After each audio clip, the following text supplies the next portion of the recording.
Voz a gente vai falar um pouquinho sobre a preocupação com a dengue, com o Zika vírus e também com a febre chikungunya. Estamos vivendo já períodos chuvosos e a tendência do mosquito transmissor dessas doenças aumentar. Em São Joaquim o trabalho já está intensificado pelos agentes de vetores. E para falar um pouco mais sobre esse trabalho, a gente recebe hoje aqui no TVoz o Marco Guedes, que é o coordenador da Vigilância em Saúde aqui do município. Seja bem-vindo, Marco. Obrigado. É um prazer estar aqui, Estevão, e para falar com todos os munícipes aqui de São Joaquim da Barra. Marco, já estamos vivendo aí um momento de preocupação por conta do período de chuva, a tendência dos criadouros do mosquito transmissor da dengue e dessas outras doenças aumentar por conta disso. Como que está a situação hoje aqui na cidade? A gente está fazendo um trabalho já, do dia a dia, e a gente está fazendo também as intensificações do casa a casa para eliminar os criadouros, Então, todos os sábados, por 10 sábados, termina agora em dezembro, a gente vai fazer uma visita, a gente visita as casas com toda a equipe do setor, dos vetores e os agentes comunitários de saúde, orientando as pessoas, verificando os criadouros, os quintais, e fazendo essa intensificação. Outra coisa, Estevão, é o trabalho que a gente vem fazendo nas empresas, os trabalhos sociais, nas creches, nas escolas e nas empresas. Inclusive hoje, na data de hoje, a equipe que é responsável pela comunicação do setor foi nas empresas, participaram de uma CIPAT hoje de manhã, falando a respeito da dengue, da zika, da chikungunya e dos cuidados para evitar a proliferação do mosquito que causa essa doença. Então, o pessoal está participando das empresas, assim como a Automogiana e outras empresas de grande e médio porte, e também das empresas pequenas, e as escolas tá fazendo esse tipo de comunicação que é muito importante. Também nos prédios institucionais, no CAPS, nas unidades básicas de saúde, eles vão lá e fazem isso. Ontem foi feito teatro nas escolas com as crianças para ver se a gente lutar cada vez mais para que esse mosquito não se prolifere tanto, para a gente evitar aí ter o mínimo de doença possível na nossa cidade. Vocês estão realizando essa intensificação de combate ao mosquito transmissor dessas doenças. Mas como tem sido o feedback da população, o retorno da população? Vocês vão nas casas, retiram esses criadouros, passam orientações. Qual que é o retorno da população? Ela dá continuidade nesse trabalho também, Marco? Ainda falta um pouco de conscientização? Olha, Estevão, a conscientização ela é de indivíduo para indivíduo. A gente percebe que tem pessoas que estão preocupadas. E geralmente quando você entra nesses quintais dessas pessoas que estão preocupadas, geralmente você vê que está tudo organizado. Mas tem casas que a gente precisa até, inclusive, tem determinados que a gente precisa até do apoio policial para entrar, de pessoas que não abrem o portão e a gente sabe que o quintal está sujo.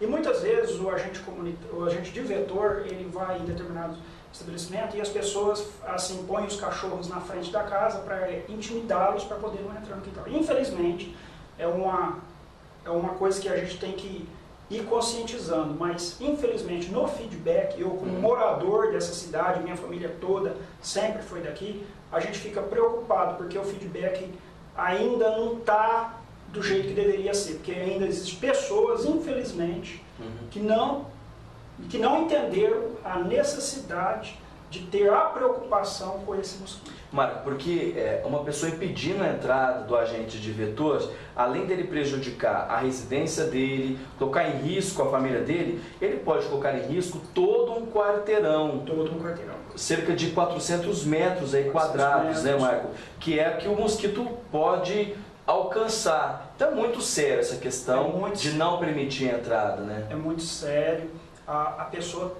A gente fala que é assim, as pessoas têm que conscientizar, mas as pessoas já estão conscientizadas. Aliás, a gente sempre aprendeu, na nossa vida profissional, que isso passa a ser até uma tempestade cerebral. Que quando você começa a falar demais, as pessoas vão se desinteressando pelo assunto. Mas nós temos que ver que o caso de dengue é alarmante em todo o Brasil, na América Latina, no Caribe, tudo. E nós temos que nos preservar. Além de nos preservar os nossos idosos, as nossas crianças e as nossas grávidas, né? Porque fora a dengue, que está aí, também temos a chikungunya, né? E também a zika, né? Que tem trazido muitos traumas para as nossas gestantes. É importante dizer, né, Marco, que vocês tiveram casos de zika aqui em São Joaquim, foram mais de 60 casos? Mais de 60 casos. A gente trabalhou com esse número pelos dados clínicos, né? Pelos dados clínicos. Aí alguém vai estar, né, ouvindo ou nos vendo e dizer assim, não, mas tem muito mais caso que esse. Sim, mas o que está notificado é esse número. A gente não fala daquilo que não foi notificado, a gente fala daquilo que foi documentado. Porque vocês precisam trabalhar com os dados oficiais, com números reais de notificações que foram feitas, assinadas, e é assim que vocês trabalham, assim, né? A gente trabalha com notificação. A gente sabe, né, que em muitos casos a pessoa teve o sintoma da dengue, teve as características de dengue, mas não procurou o serviço de saúde porque pensava assim, um parente meu foi, tomou um remedinho para febre, fez um repouso e tomou bastante água, eu vou fazer isso também. E muitos deles não procuraram o serviço de saúde. A gente fala isso com propriedade, porque até mesmo familiares da gente, mas por que você não procurou o serviço? Porque é importante procurar o serviço para poder fazer a notificação. Porque é com a notificação que a população vai começando a entender que a urgência do cuidado com os quintais, com o lixo, com a água parada, que é o que faz com que o mosquito prolifere. E a questão de zika também acarretou aí 3 casos de microcefalia aqui em São Joaquim, que ainda está em estudo, não há certeza ainda de que foi ocasionado por questão do Zika vírus, mas vocês trabalham com essa hipótese. É isso, Mário? Sim, a gente trabalha com a hipótese, através de pesquisa científica, de que o mosquito Aedes aegypti, né, no caso, e o vírus, né, o vírus Zika, ele é nesse vetor, né, ele traz o problema, né, além das manchas vermelhas, de outros problemas, na gestante, ligado à microcefalia. Né? E no caso, esses 3 casos, as mães tiveram zika durante a gravidez? As mães tiveram zika durante a gravidez, foi feito o exame morfológico no 4º mês e foi visto um perímetro diminuído, né, na fontanela da criança. Né? E 2 desses casos são moradores de São Joaquim da Barra, e outro caso é autóctone, né? Aquele que vem de fora para São Joaquim da Barra, que morava em outra cidade e entrou na nossa estatística aqui, né? Como zika, como microcefalia pós-zika. E casos também em toda a região, né? A gente vê Orlândia, Salles de Oliveira, Sim. Ribeirão Preto, Franca. Então, a preocupação é muito grande com relação à zika, né? São Joaquim, Estevão, não está sozinho nessa situação da microcefalia, da dengue e da chikungunya. Né? São Joaquim não está sozinho. Tem outras cidades também. Eu estava agora numa reunião em Franca, num curso que a gente fez recentemente, e o pessoal está passando está discipulando os médicos aí, levando essa informação desse novo curso que fizemos na DRS de Franca, né, a respeito dos cuidados com a mãe, né, na gestação durante essa fase da proliferação do mosquito. Então São Joaquim não está sozinho, infelizmente. Nas outras cidades também estão tendo o mosquito.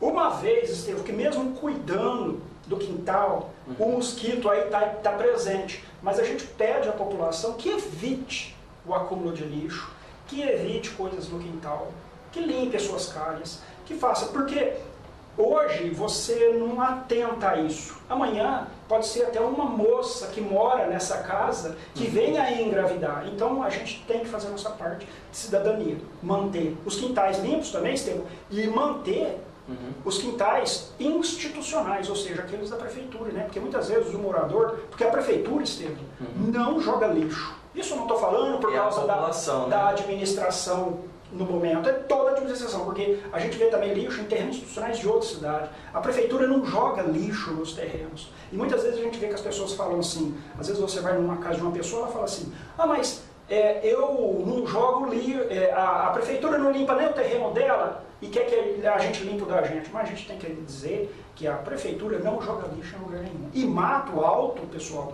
não produz dengue. Mato Alto não produz dengue, produz rato, barato, escorpião, outros insetos, mas aquilo que causa a microcefalia, a chikungunya e a zika, não é.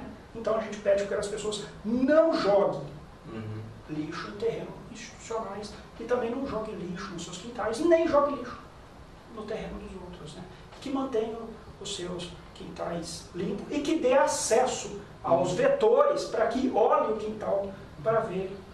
Agora, com relação aos agentes de vetores, que a gente sabe que fazem um trabalho importantíssimo, pessoas que trabalham muito, andam aí debaixo de chuva, no sol quente muitas vezes, batendo aí de casa em casa para entrar, muitas vezes são maltratados. Claro, é o trabalho delas, né, para executar esse trabalho importante, mas há uma confusão por parte da população que muitas vezes pensa que esses agentes vão fazer uma faxina no quintal dela, vão fazer uma limpeza no quintal. Na verdade, a obrigação de cada um é de cuidar do seu quintal, é dever do morador cuidar do quintal. O agente de vetor faz apenas uma orientação, uma explicação de como as pessoas devem se comportar para evitar a dengue. Vocês se deparam com isso mesmo, Marcos? Essa questão da população ainda ter essa dúvida do trabalho exato do agente de vetores? Sim, Estevão. O agente de vetores, a sua atribuição é fazer a orientação. Nós temos aqui em São Joaquim da Barra, né, e provavelmente no melhor tempo vai ser contratado mais para completar o número, porque São Joaquim, pela estatística, deve-se ter 20 agentes de vetores, né, 20, 22, e no caso nós temos hoje 16.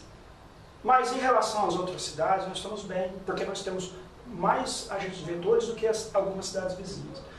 Mas 16 agentes de vetor é muito pouco para uma cidade com quase 60 mil habitantes, conforme o IBGE. Então, a função deles não é limpar quintal, mas sim orientar.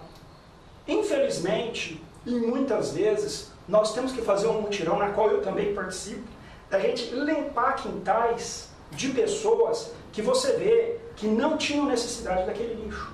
Então nós temos também os acumuladores, né? Os acumuladores nós fazemos um trabalho com o pessoal do serviço social, porque eles se apegam naqueles materiais que são talvez o bem que eles têm, e a gente faz um trabalho lá de desapego, né? Mas esses a gente sabe que são problemas psicológicos que são tratados, mas o resto dos 50 mil, cadê? Não tem problemas psicológicos. Então é muito importante entender que o agente de vetor, a função dele não é limpar quintal, é dar as orientações, às vezes até fornecer lá um comprimidinho, um comprimido que você dilui em 200 litros d'água. De repente, a pessoa tem um criadouro que não tem como ela, às vezes, alimenta algum animal ali. Então é importante... o agente de vetor já instrui como é que faz, passar uma buchinha para soltar aquele lodo, né? E outras instruções, mas a função dele não é limpar. Há reincidentes, Marco? Vocês visitam uma casa, encontram um grande número de criadouros e depois quando vocês retornam, dias depois, novamente aquela situação preocupante. Tem muito caso de reincidência? Tem muitos casos, Estevam, inclusive são casos pontuais. São casos que você faz hoje, que não é a sua, acaba sendo a sua obrigação como dever de munícipe da cidade, mas você vai num estabelecimento hoje, você limpa, daqui 15, 20 dias, você vai lá, a pessoa está já começando a jogar veneno de novo. Estão pensando já numa possibilidade futura de multas, de notificações que as pessoas sejam notificadas para que esse cenário comece a mudar? Essa questão de multa, né, até o governo, né, ele já tem uma intenção de criar essa metodologia. Inclusive já está sendo feita análise para essa metodologia, para que o município tenha um respaldo jurídico para poder fazer as multas, né? Por quê? Porque é passível de multa. Por quê? Porque atrás, aí talvez dessa má vontade de muita gente, há um problema muito grande. Por quê? Porque o cuidado que você deixa de ter, o governo entende o seguinte, que se você causou a lesão, você tem que ser responsabilizado por aquilo. E hoje as pessoas que juntam lixo e que mantêm tudo sujo, não é responsabilizada. Aliás, já aproveitando a falar disso, né, a gente gostaria de dizer que é para breve. Por quê? Porque o lixo, Estevão, que a pessoa não cuida e que não despreza no lugar certo, causa um impacto social muito grande. Por quê? Porque a pessoa que precisa do serviço de saúde, ela às vezes não é atendida. Por quê? Porque forma um gargalo. Por quê? Porque pelo número grande de Zika. Então, a pessoa que não limpa o seu quintal, ela tem sim um trabalho social a ser feito, que no caso é a multa. Por quê? Para poder bancar o custeio lá na frente. Por quê? Porque a pessoa não limpa, ela causa um problema social, e aí, aonde vem depois o custo? O custo vai sair do município. Então, essa pessoa, no futuro, ela será responsabilizada. Agora, Marco, para a gente encerrar a nossa entrevista, muitas vezes a gente ouve o que você disse, muitas vezes, algumas pessoas que falam, olha, mas aquele terreno ali está abandonado, está com muito entulho, está com vários vetores, ratos, baratas, escorpiões, e pessoas reclamam. Elas dizem, olha, já liguei no setor, já reclamei, não tive um respaldo. Como que funciona esse trabalho, Marco? Vocês vão sim, vocês notificam, tem um prazo para as pessoas responderem, se defender? Como que funciona essa questão da notificação? A notificação, Estevão, funciona assim para as pessoas entenderem superficial, né, a vigilância em saúde. A vigilância em saúde tem dentro da vigilância em saúde a vigilância sanitária, a vigilância epidemiológica e a vigilância do controle de vetores. Então, no controle de vetores, temos o agente de campo. Então, para denúncia de rato, barata e escorpião, nós temos um servidor à disposição, com um carro à disposição, e geralmente ele atende essas denúncias em, no máximo 2, 3 horas, porque às vezes ele está numa denúncia, e aí existe um caderno de denúncia, a pessoa liga, não precisa se identificar, dá apenas os endereços que a gente vai no tempo hábil, né? Agora, a denúncia, Estevão, é muito importante você saber direcionar. Quando for a denúncia de sujeira de terreno em que há acúmulo de água, é com a vigilância em saúde. Agora, quando for mato alto, é no almoxarifado, porque lá tem o fiscal de postura, que ele é o responsável por esse trabalho. A função dele é cuidar dessa parte. Porque muitas vezes a pessoa liga no nosso departamento para falar de uma sujeira, que no caso é um mato, e que não é a atribuição da vigilância, mas sim do Código de Postura Municipal, que fica localizado no almoxarifado. Então a pessoa, ao invés, ela identifica, se for mato, ela liga no almoxarifado e lá ela vai conversar com um assessor responsável, que no caso hoje é o Vadinho, né? E aí ele vai resolver o problema, com certeza. Tá certo. Agradeço sua visita hoje aqui no T-Voz, Marco, para a gente falar um pouquinho sobre esse momento preocupante para toda a região, para o Brasil inteiro, que a gente vive um período de chuva e a proliferação do mosquito transmissor da dengue, da zika, da febre chikungunya é muito maior. A gente tem visto já um aumento na quantidade de mosquitos aí voando, pernilongos. Então é muito importante que a população participe, porque se uma pessoa não contribuir, prejudica todo um quarteirão. Uma pessoa só que não ajudar, prejudica um quarteirão todo e compromete o trabalho de todas as pessoas que moram ali naquela imediação. Obrigado e sucesso no trabalho de vocês, junto com a equipe dos agentes de vetores, das agentes comunitários, que também fazem um trabalho brilhante aqui na cidade. Obrigado. Obrigado, Estevão, e obrigado a todos.